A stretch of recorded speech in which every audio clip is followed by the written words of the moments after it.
મારા જ મિત્રોમાં છે કે એમણે શરૂઆત કરી હોય, 5 લોકોને ફ્લેટ બતાવે, કોઈ હા ના પાડે એટલે નિરાશ થઈને બેસી જાય કે યાર કોઈ લેતું જ નથી, આ તો હું આ બિઝનેસમાં આવ્યો હતો અને ખોટો ભરાઈ ગયો ને એવું બધું વિચારો આવી જાય. તો તમને આમ ક્યારે એવું થયું નહીં કે આવું બન્યું જોઈએ બધા પાસે? એવું તો હશે જ નહીં કે ભાઈ તમારી જોડે 10 ક્લાયન્ટ આવ્યા, 10 ફ્લેટ લઈ લીધા, 10 માંથી એકે લીધો હોય, 9 ના લીધો હોય.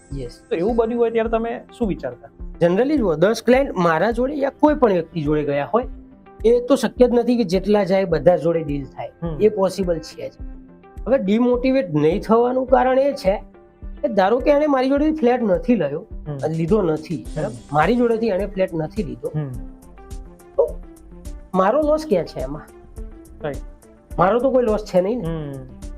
જો મારો લોસ થતો હોય તો મને ડિમોટિવેશન આવશે, મારો લોસ પણ છે આમાં. પ્રયત્ન વધારે કરીશ. બરાબર.